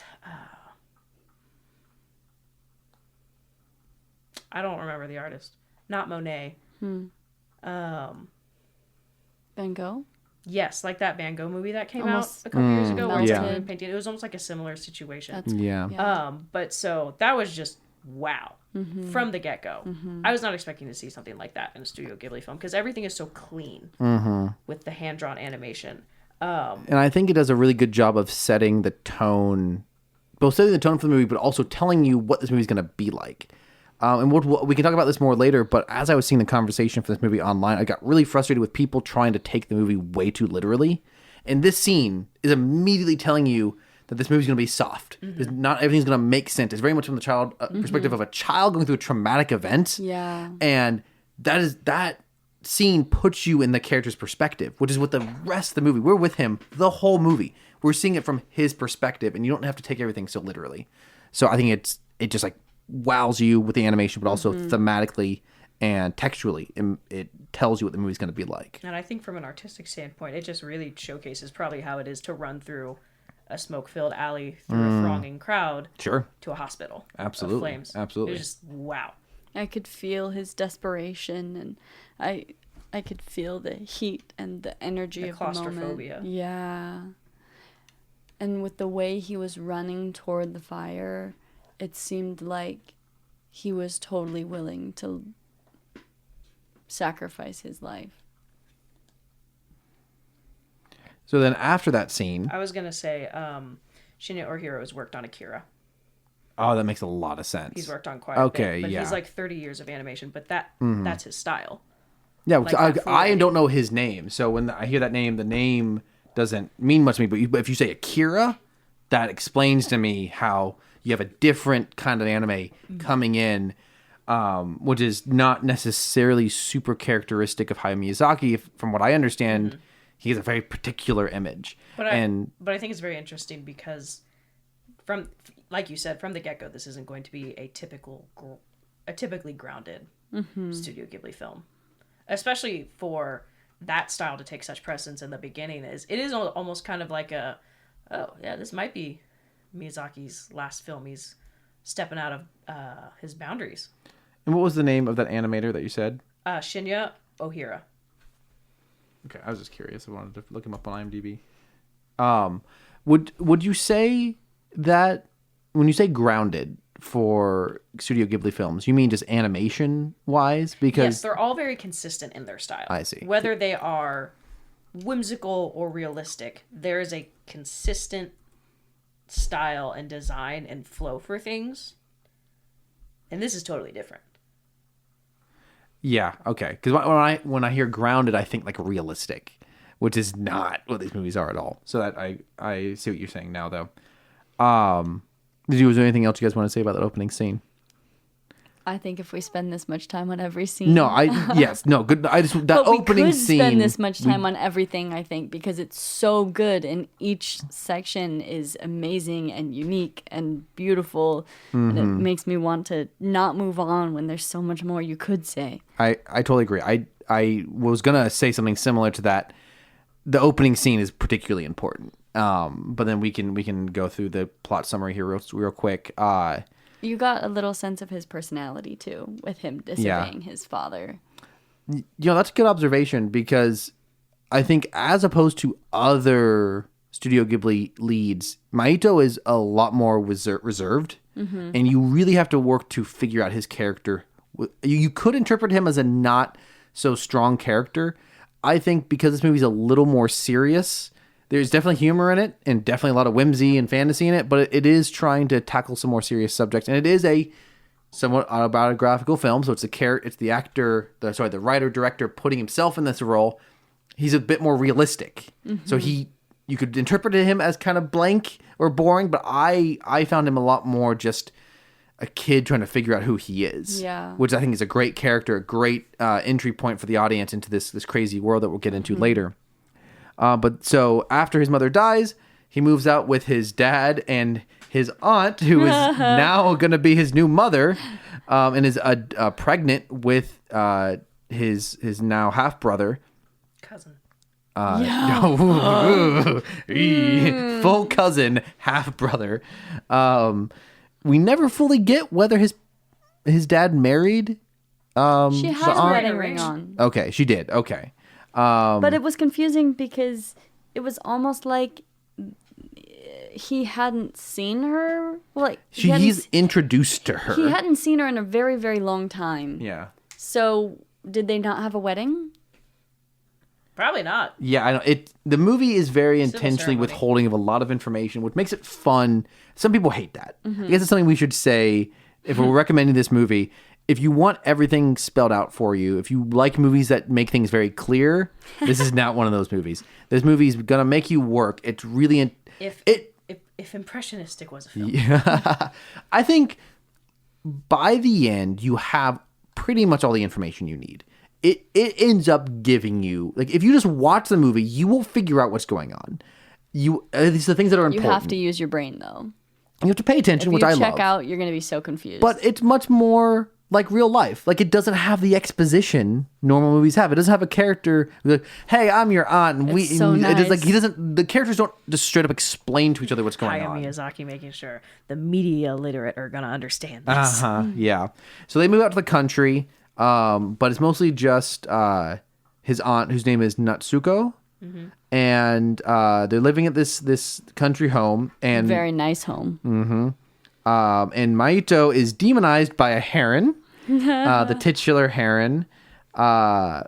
And we have some adventures at the house. Maito hits himself in the head with a rock. There's this. So he was bullied at school. Yes. Yes. He went to school and he was bullied because he's kind of like a rich kid coming in into a rural community, and they Sure. kind of tussle him up. And on the way, and it wasn't really that bad, but on the way home, he grabs a rock and bashes it into his temple. It shocked me. It's very bloody. Yeah. You know, this is a good example of what I was talking about a moment ago. With this movie's a little more serious warn than other someone. anime. Watching this the movie. theater went, oh. Yeah, it's quite shocking. And I think it's open for interpretations to exactly why At he does any this. Inconvenience. Why would you say he hit himself in the head with a rock exactly? I would think my interpretation was he doesn't want to go back to school, so he's trying to be kept home from school. I had some other ideas about it. I thought that since he got into a fight, to me, I couldn't tell. It seemed like maybe he started the fight at school. And I thought that maybe he thought if he came home with a wound, it would make it seem less like he was the aggressor and more like he was the victim. Yeah, and the thing is that he even tells his dad, I fell. Yeah, he lies And about you know it. what? He could have gotten away with it if he hadn't bashed his head open with a rock. Yeah. If he had just come home dirty, like he had been seen and been like, oh, I fell. And like, well, maybe don't fall next time. And the implication here is it takes a lot of mental stress for a person to intentionally inflict that much pain on It themselves. was Yeah. a bad injury. That tells you, again, talking about is this character a good character or not? I mean, that tells you a ton about that character. The way it knocked him out definitely seemed like it was in concussion realm. Oh, absolutely. I interpreted it that he was experiencing depression with losing his mom, Survivor's guilt. moving to a different city, trying to figure out life, not really seeming to have friends, and not really having a close relationship with his father, and then trying to go to this new school, and it's just like all coming down on him, and I think he did it for multiple reasons, but I felt something of what it seemed he was feeling. I think this scene's also really important because, like I said previously, this movie is from his perspective. We are viewing the movie through his lens. The rest of the movie is at this point on, the movie starts to make less and less sense. It gets really fanciful. That's because our main character has a head wound. And the movie is trying to tell you this is not about literal things happen. This is about a child perspective. And so it's kind of creating a reason for why things start to get kind of crazy. And I think that's great. I think it's also something that talked about a lot of movies, very dreamlike. The rest of the movie is very dreamlike. I love that a movie gives itself an excuse to not make sense. Literally. I think the movie makes incredible emotional sense. Yes. But literal sense is not, and it does some good job of like making things follow a set amount of rules. But anyways, after this scene, we get some time at the house. There's a tower on the property that the Heron keeps flying to. We meet the grandmas. Oh yes, there's like 7 older women that look not like regular people. Yeah, so you pretty much have 2 broad categories of humans. It's very surprising when they show up because everything seems kind of normal until then, or at least people look normal, and then these are... They have very big noses, very big eyes, they're very short, but they have big heads. We were speculating they might supposed to be somewhat like the 7 dwarves, because there's 7 of them, they all have very distinct personalities, and they're very cartoony. This introduces the movie the 2 basic categories of humans in Hayao Miyazaki films: realistic and you guys have 2 different sliders of realism: a 1 on the realism or a 10 on the realism. Really. So what ends up happening is Natsuko starts to get sick and is bedridden in her pregnancy, and she ends up wandering into the woods and disappears. There is, this is introduced I think on his first day out. There's a tower in the woods that he's told to stay away from, and that's where you see the But the Heron tries to lead him to it. That's where, yes, the Heron tries to lead him to it. And the grandmas pull him out. Yes. And I forgot to say that the Heron is talking to Maito. In a very, very creepy way. And tells him that his mother is so calling him. creepy. He's been called to bring him to his mother. Your presence is requested. To his biological mother. So once Natsuko, his stepmother's aunt, goes out into the woods, Mito follows after him, goes into the tower. The tower now opens up, and he goes in and... With one of the grandmas who's just trying to get a cigarette. Yes. and so for context of the tower, it's an old decrepit tower that was built by his great uncle. Who apparently read too many books and lost his mind, according to their family. His great uncle, I think, actually, or something like that. It was his mom and aunt's grandpa's brother, I believe. And so that's through this tower. He built this tower full of books, and he disappeared. And a scene I skipped over, but I think is a good scene. It doesn't like really add anything to the plot, but it does start to lay the groundwork for how things are going to go. He has this dream where he goes, not a dream, there's a sequence where he goes out and he meets the Heron, and then all these frogs, just waves and waves of frogs envelop Maito. Then his mother comes out and shoots a bow that lands next to him and scare away all the frogs, and then Maito collapses and then wakes up back in his bed, and it seems as though the whole thing never happened. But I think it did. But the start of the quote-unquote dream, he grabbed like a bat or something from the closet, and when he goes back to the closet, when he wakes up... And he whams the Heron with that bat. Well, the Heron catches it. Oh. And breaks it in half, yeah. And that's one of my favorite moments I'm sorry, real fast. One of my favorite moments in the movie is Maito runs out there and is standing, and he looks up at the sun. And in a move that pilots actually did back in the day where they would fly at their enemies from the sun, the Heron just comes flying at Maito from this. It is, I don't know why I found it so funny, but he just starts off as a little speck in the sun and just comes flying in. I said out loud in the theater, "Oh Lord, he coming." So when Maito wakes up, he goes back to the closet and finds the bat, but he picks it up and it shatters. So we have what is introduced here is this idea, one, waves and waves of animals, which keeps reoccurring the rest of the movie, which is the waves of frogs, which is a great animation choice. Just tons of animals. I love it. But also the blurring of reality. Maito not knowing what's going on. But also... And the grandmas all say, there's just something weird about this place. Things just happen. And also the introduction of the possibility that his aunt mother, Natsuko, having a little more knowledge about this fantasy thing that's going on. So he I ends up... just realized something about the arrow that she shoots. Could it possibly have had one of the heron's feathers on it? And that's why they all ran? Possibly. I'd have to watch it again. It wasn't like a normal arrow. It had like a tuning fork or something Yeah, on it the was end. pretty sharp. I'd probably run too. Crazy. The thing that we just lack is cultural context for some of this stuff. Mm-hmm. There's just, anything that would be in an American film that we would just immediately understand. Yeah. In a Japanese film, there's just like cultural references. Like later, there's some paper dragons. And I read it's just a reference to a classic Japanese folktale. We just don't have context. There are some things that might be very immediately visually obvious to Japanese audiences. Rachel is currently petting Athena from across the room with a cardboard tube. And she's so cute. You're not supposed to be sleeping. You're supposed to be listening to us because you're our editor. Not very good at her job. So anyways, Maito ends up in the tower.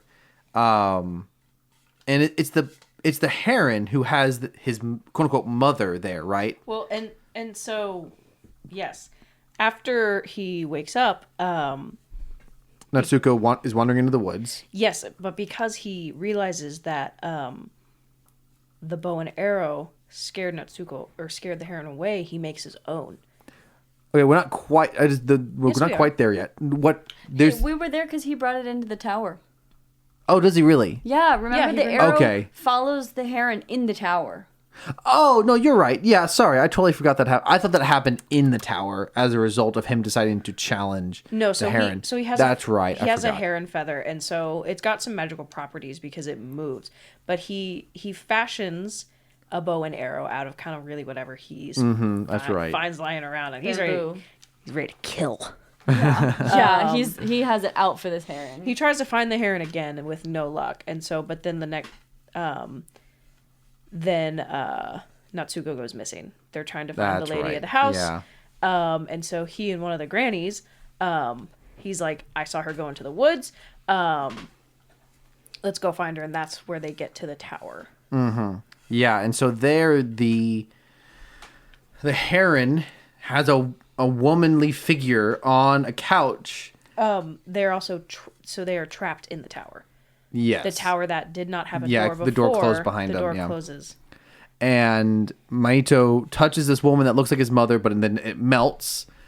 And It's also kind of creepy the way that happened. Very eerie, yeah. I don't remember why Maito and the Heron end up fighting exactly. Well, so I don't remember why exactly, but I think now that they're trapped, the Heron's like, haha, you're trapped.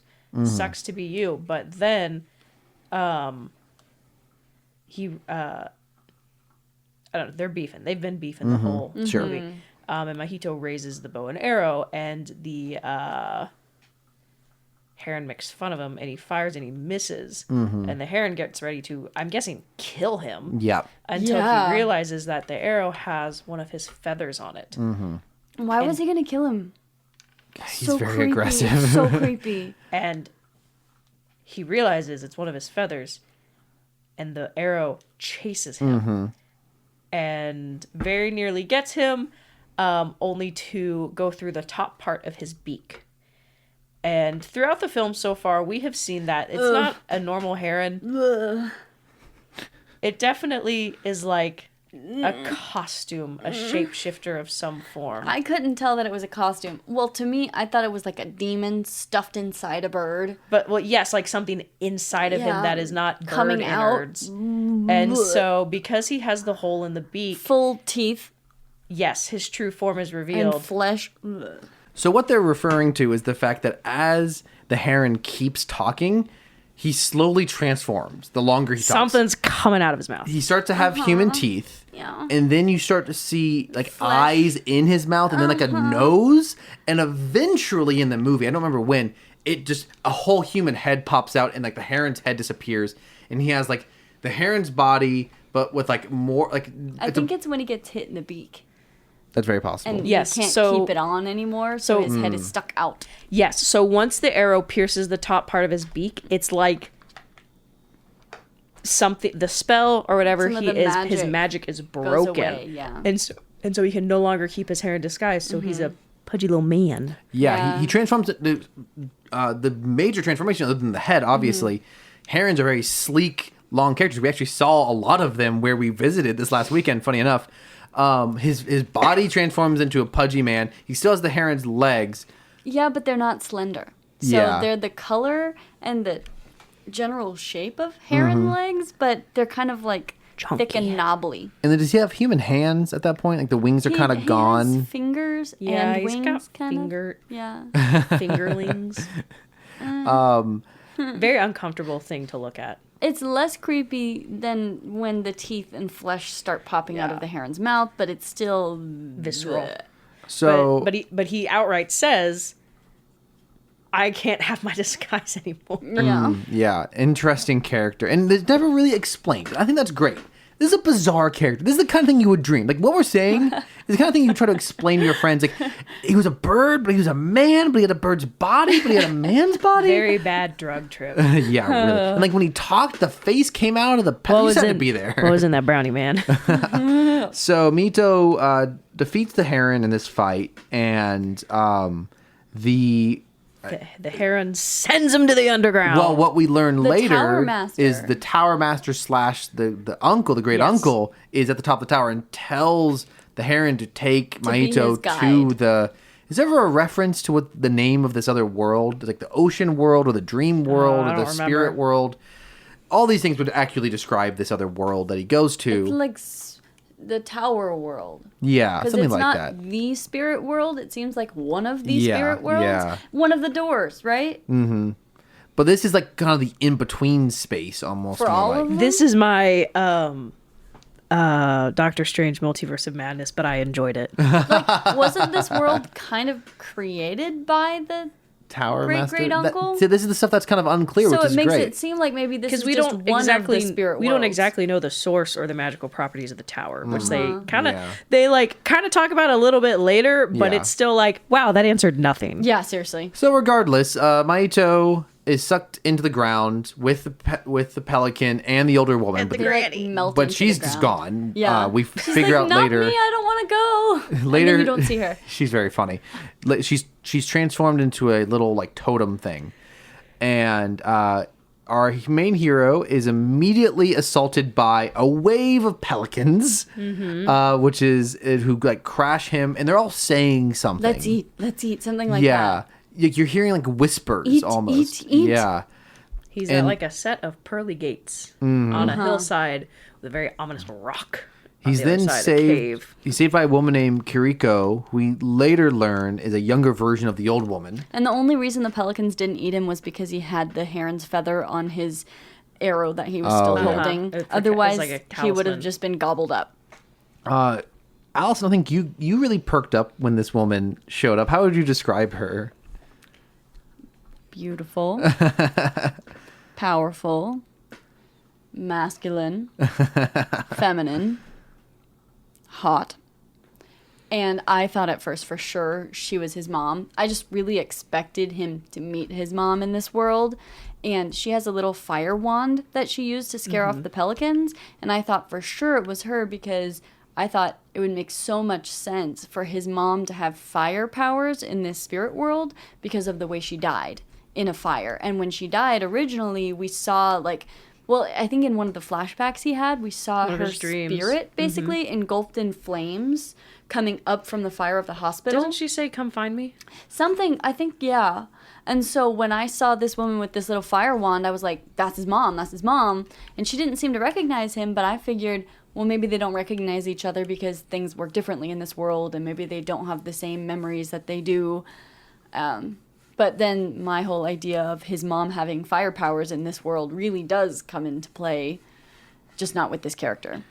Yeah, you preemptively predicted a fairly obvious twist just with the wrong character. Yeah. But a very fun character nonetheless. Kind of the overall, the first cool. guide for Mahito. She's very cool. They get on the boat together.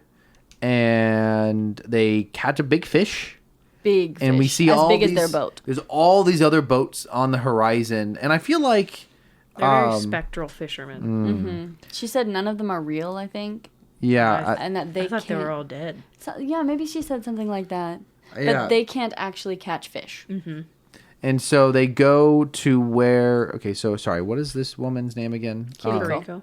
Kariko. Yeah, they go to where she lives, which is like this big boat that's also kind of an island, and there's spirits in there that they're going to sell the fish to, and there's also steals the scene of whatever they're in, the Warara, which are Fluffy little marshmallow people. yeah, very similar to the soot gremlins from Totoro and Spirited Away, and I'm sure other. You look confused. Yeah, you're right. And also then I'm sure you have other. Allison is gesturing to the audio recording. What do you? I think yours is a little bit loud. A little bit loud. Oh, okay, sure. I'll bring it down a bit.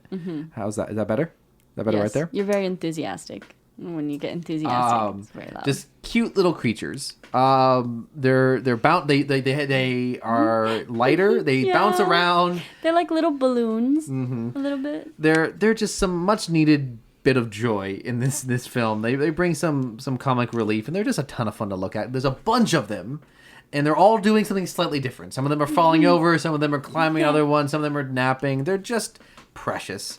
And Kiriko says they eat the fish guts so they can fly, and I thought that was really funny. So Maito is tasked with cutting the fish open, and this is a disgusting sequence, and I love it. Again, like, I think it's really, really easy if you've never done animation yourself or studied it to take animation for granted. Because films are great. I love live action films, but you can show up to a real place and just film it, and it's just happening. People just happen. Things, You the can wind, gut a real fish clothes move in a film. You Yeah, don't have and it to just happens. create the intestines. But it's the opposite with animation. You have to create everything that's happening on screen. Everything from scratch. Every single frame of motion is created and intentionally manipulated it's by a insane to me person. that this exists. Nothing is How is happening. this possible? Nothing on frame can possibly happen on accident. So when this man cuts open this fish and its guts explode, it's a beautiful work of animation because you believe it. Because the other thing is, yes, someone could intentionally animate, but they do a bad job. Like, what's happening through this whole thing is every time someone interacts with something, or they move, or their clothes move, or they talk, it feels real. There's never a moment where I at all felt like, oh, that person they're moving too fast, or they're moving too slow, or every time someone moves, it feels like that person You is can just feel moving. the wind and the fire Yeah. and the weight of the fish. There's just life. It's full of life, which is what makes this dream world. That's why the fact that it literally doesn't make sense is not important. It feels like it exists. That's all that matters. Like a dream. So they gut the fish, and then we get to see. So we learn that the Warara are unborn souls, and we see them ascending to the real world in big Yeah. spirals, and it's a cute, adorable moment until the pelicans come back and start gulping up the Warara. Just scooping them up in a line. It's horrifying. Mouth wide open, flying through Uh-huh. the wada that are spiraling to live their life in the next world. And so there's a lot of World War II underlying themes to this because of the setting of the actual world. Something we glanced over earlier that I forgot to mention is that Maito's dad, he manufactures parts for airplanes for the war. Fighter pilots. So his father is profiting off the war. Yeah. And so there's that. I think there's that. While the war is not necessarily directly referenced a lot, I feel like it's an underlying theme that helps you understand what's going on. We later discussed if there's a possible symbolic nature to the fact that you have these unborn souls being killed, and I speculated it might be meant to represent all the Japanese people at the bare minimum from World War II who would never be born because their parents died. Lost generations. Yeah. All the people who would have lived that never got a chance to be born as a result of the war is what I took away from that scene. But then we have a beautiful scene that's very haunting, but I think emotionally beautiful is we get to meet one of the pelicans. Oh, you missed a part. Okay. Oh, yes, I did. Very important part. Yes. Mahito is like screaming at the pelicans to stop, and I think Yeah. Kariko was kind of like, yeah. part of life, can't really do anything. And then, But she said they haven't flown in so long, so you feel like some of them need to make it Yes. because they only do this every like very seldom. so Mahito's like screaming at the pelicans to stop. And then a burst of flame comes up from the ocean, and we Yeah. see, I think they call her the fire spirit. I don't know if they give her like a name. I think they called her Himi. Well, yeah, okay, so that At that they call her moment. name from the start. But so she releases these bouts of fire into the air to distract to disperse the pelicans. It's unfortunately also taking out some of the Yeah, Warawaro. it's crazy. Yeah, it's Like- kind of indiscriminate. Yeah. And so Mahito starts screaming more, like telling her to stop. But Kiriko is like, this has to happen, otherwise it none has of to them will make happen. it. And so, very interesting. Like, And if very. Himi hadn't shown up, the pelicans probably would have eaten all of the Wada Yeah. Wada before any of them made it. So, the pelicans disperse. Oh, and Himi- thinking about the Wada Wada, the little ones cheer the big ones on. Like when the Oh, big yeah. ones are flying, the little yeah. ones cheer for them. It's so cute. So good. Anyways, No, you're good. And so then they disperse. And that scene you were going to talk about, Mahito comes out later. also a warning if you have trouble with blood or gore or injuries. Just for this film in general. Yeah. Yeah. Be warned. Mahito comes out to use the outhouse that exists on it. And there's a really rough looking pelican. Heavily Burnt, injured. singed, Very bloody. injured. And he's like, kill me. Yeah. But so we see a little bit of insight because he talks to Mahito. And we learn that this land is not the pelicans' original home. They left because they had no food and at their original home, and the only food they've been able to find here is the Waro. And so it's like this aspect of where you're immediately like, oh, the pelicans are bad, but that added depth of there is nothing for them and they have no choice. Yeah. But otherwise, still, he's like, kill me. And so Mahito puts him out of his misery. Does he? I thought he talked to him and he was about to say something important and then he just died. He just He did die? He just Okay. fell over. I Dead. think he was Yeah. about to say something important. Though. But he buries him. Yeah, in the wooden boat. He Yeah. like, digs a It hole. looked like there was soil. There was a Yeah. bunch of soil for some reason, but like the very next scene, they show like through the slats of the boat. There's just it goes down to the water. So I don't know how there was just a big bunch of soil. Shoves him over. But so he finishes burying him, and guess who shows up? the heron. The heron. It's actually interesting. It's almost like the heron was almost a little moved by His it's like respect for this creature that was quote bad. birdie brethren. He treated him with dignity. Yeah, but it's almost interesting because it's almost like the heron is I don't want to say in debt to Mahito, but almost like until he gets back to normal, he's kind of stuck with him. Yeah, Yeah. and he was commanded by that guy in the tower to be Mahito's guide. Yeah, So it's like he doesn't really have a choice. exactly. So we get it's a small scene, but I think a very levity scenes of humor in this movie that's very heavy. Mahito has to make a little plug for the heron's bill, and he makes it, puts it in, and the pelican's like, "Ha ha! Screw you, sucker!" And then it doesn't work. He has to go back. It's so cute. Good montage of him telling him, smooth that part down. Yeah. It's very funny. So then, at what point do they meet up with Himi? Is it shortly after this? When he's about to get eaten by the parakeets and she shows up to save him. Oh, right. Okay. So Mahito and the pelican, and the heron then go in search of... Too many birds in this film. Yeah. Yes. They go in search of Mahito's mother, original mother. And they have to pass through a certain place where there's supposed to be some wise person, but when they show up, there's just a guard tower Really buff parakeet. with two really fat, super buff. And they first initially peek up Yeah. over the corner, and they stick their head out, and they're like person-sized parakeets. And then the Sorry, heron's like, oh, I fallacy. guess this place must have been taken over by them, but we have to pass through here if we're going to get to them. get to her. The parakeets are so good. They're so goofy looking. They've got And you big don't expect round them. eyes. Yeah. And so they're hilarious. The heron distracts the parakeets. Yeah, they get a very fun flying chase sequence. Yes. And Mahito goes into the house where there are more parakeets. Like a million more. And so he's like, hey, I need to find my mother. And they're like, your mother? She's right over here.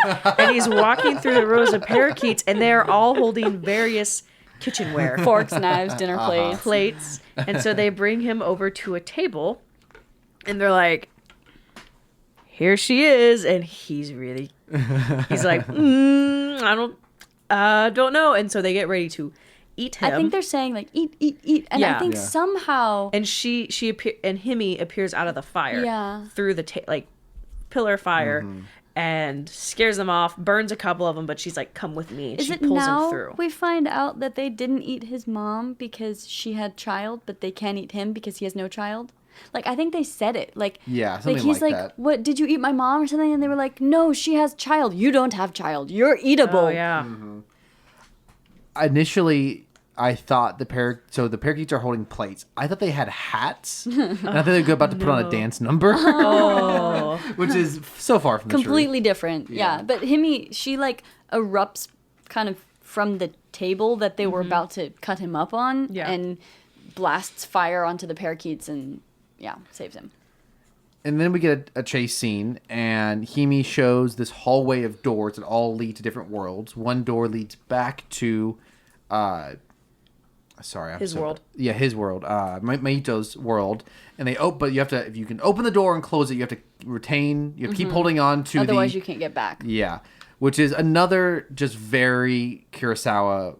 Sorry, this is not Kurosawa. This is Hayao Miyazaki. Miyazaki touch of just rules, like these fun little rules of like holding on, focusing.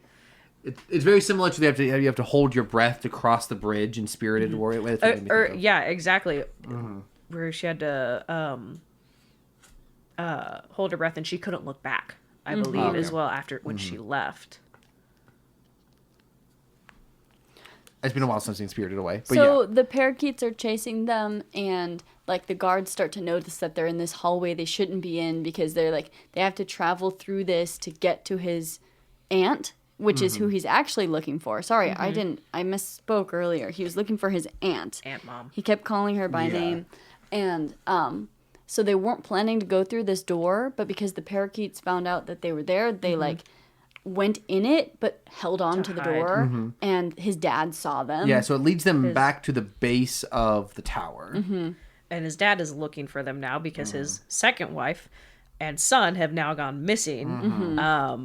No one knows where they are. They've disappeared into thin air, and he sees them. And so they're kind of stuck between a rock and a hard place because they can't let go or they're never going to get back. And so what they do is Himi and Mahito open the door and a bunch of parakeets fly out, but they're transformed into regular sized parakeets and just overwhelm his dad. And poops all over them. Yes. Lots of bird poop. And so he's distracted and they hop back inside. And I mean, it's gonna sound like a broken record. Beautifully animated. All the parakeets are different colors, and they're going from huge, like human-sized parakeets to like slowly transforming into regular parakeets. It's not all of a sudden, and they're all flying around and they're pooping on characters.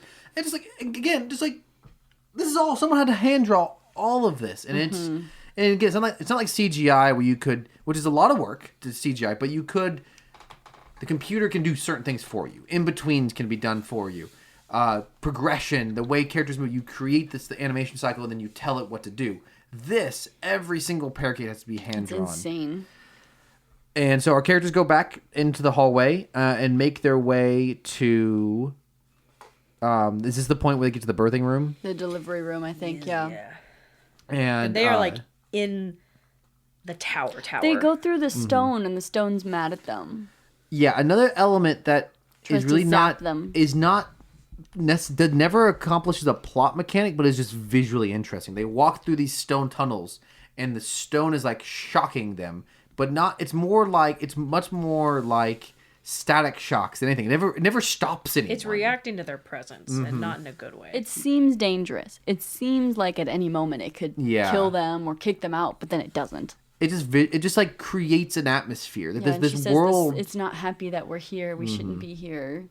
But so Maito goes in and sees his aunt just on a bed, surrounded by there's this rotating wheel above her with paper like draped around her, and as he tries to talk to her, she like shouts for him to leave. And do you think she was trying to protect him, or was she In some sort of birthing trance. Yeah, was she misaligning?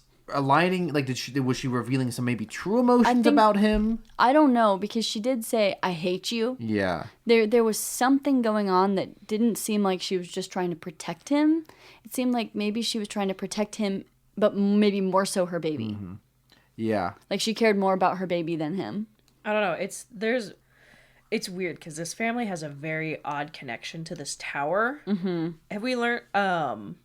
At some point through all we've talked about, I think what you're about to say was revealed at some point. Yeah, Like at when. some point, and it actually might have been right before because we talked about his dad. The old ladies reveal to his dad that Mahito's mother, biological mother, went into the tower, disappeared for a year, and came back unchanged, and they have no explanation as to why. And she looked like a little girl, suspiciously like Himi. When they showed that flashback.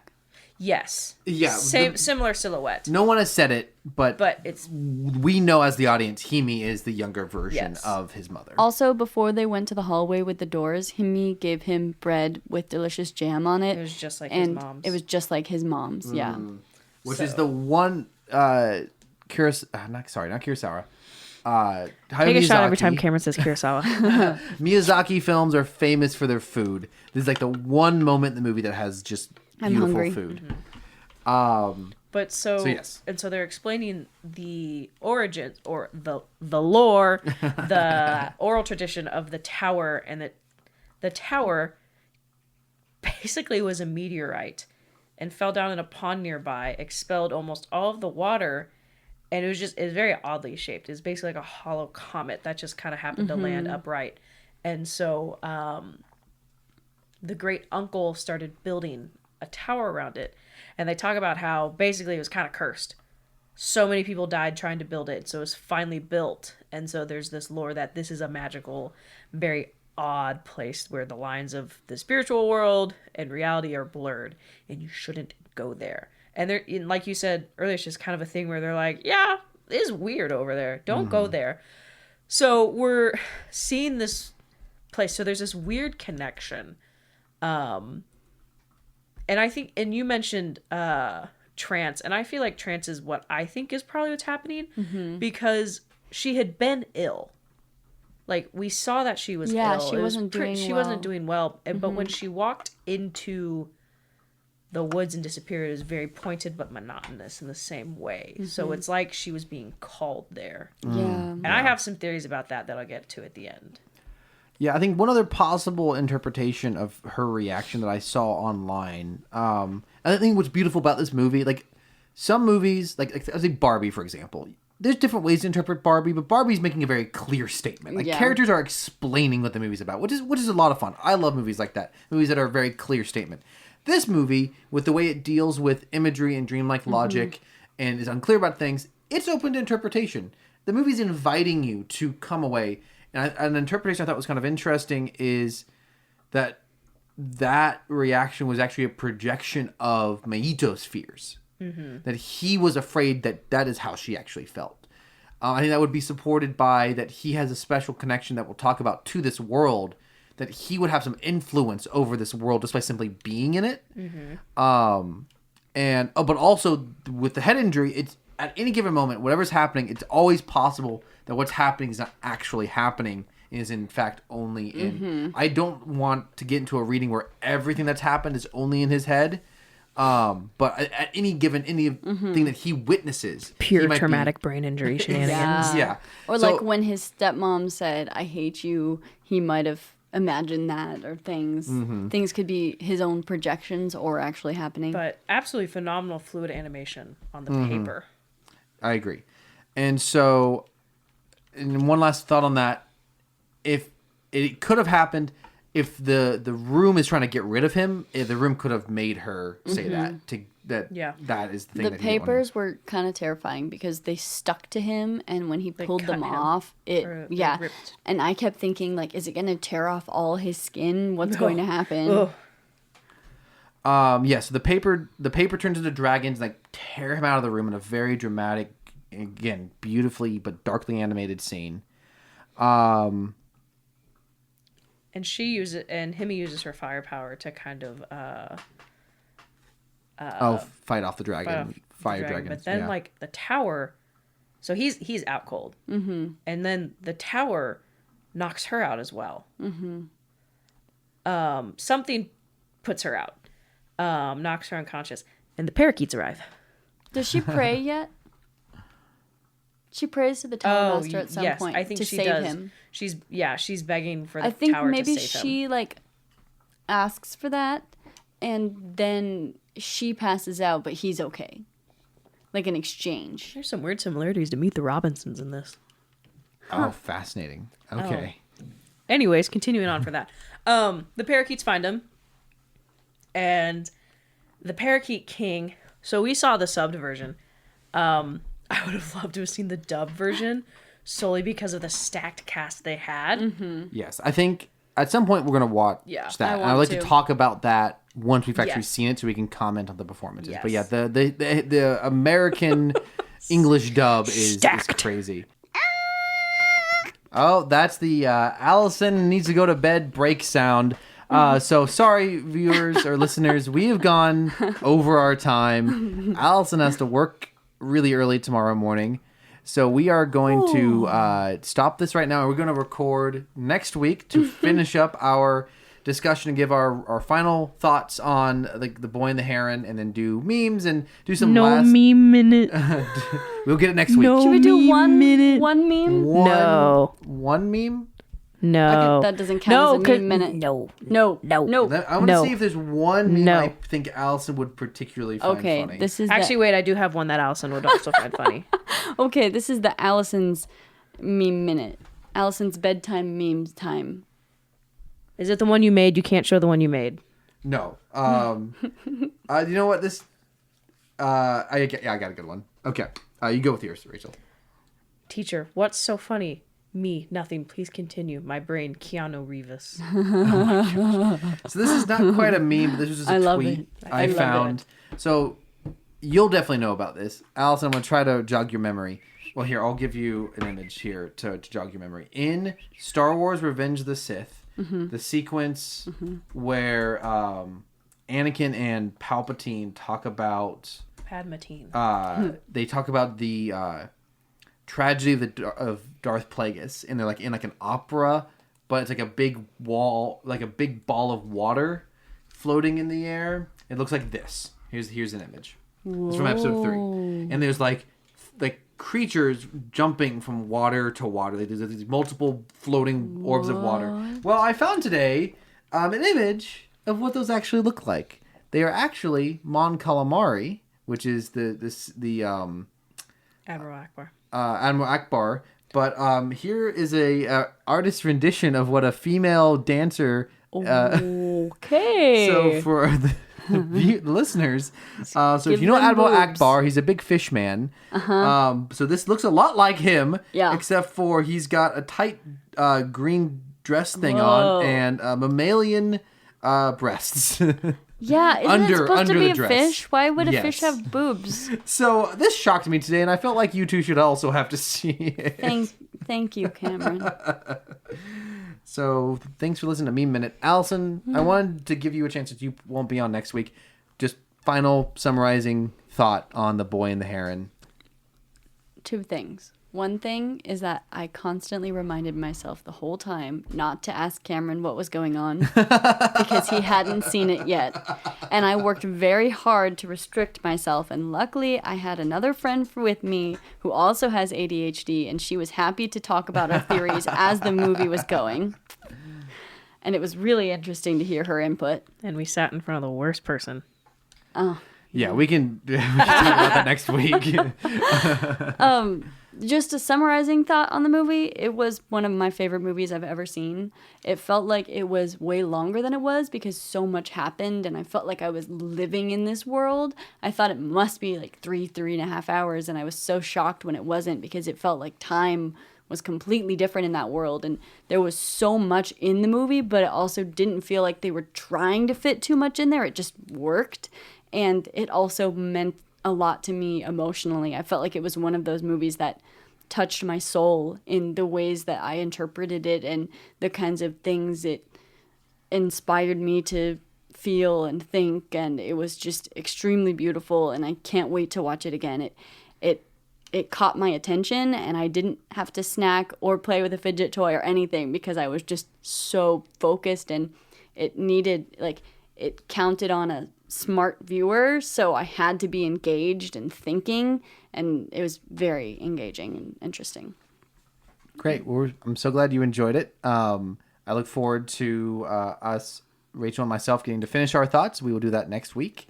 Thank you so much for coming on, Allison. You're It was lovely to welcome. have you here I love you again. guys. Good round of applause for our guest. Clap, Man, Athena. I was really looking forward to having you play the meme game, but Clap, maybe Athena. someday. Clap, Athena. You'll One definitely day. you'll probably do better than Caleb, who is still 0-2. Maybe one day I can come on just for that. Okay, great. Just for me minute. You can- Okay. Well, gonna quickly wrap up here. As always, thank you to Caleb Jacoby for our outro music, and thank you to Allison for singing in our intro music. Props to Rachel. That Rachel loves so much. Props to Rachel for our artwork and our Twitter account at Rebels Robots Pod. Give us something to read on the pod. Leave a review. Tweet or DM us memes or opinions. If you've seen Boy and the Heron, please let us know what you think about it. We would love to hear your take on it. If you haven't seen Boy and the Heron and you're some reason watching the end of this, listening to the end of this before the beginning, please stop now and watch it before you hear all the spoilers. And go see it. And also, if you've seen Godzilla -1, let us know what you think about it. If you're, for some reason, watching Monarch, let us know what you think about it. This is Cameron and Allison and Rachel signing off saying, in the words of Colonel Shaw, let 'em fight. Fight.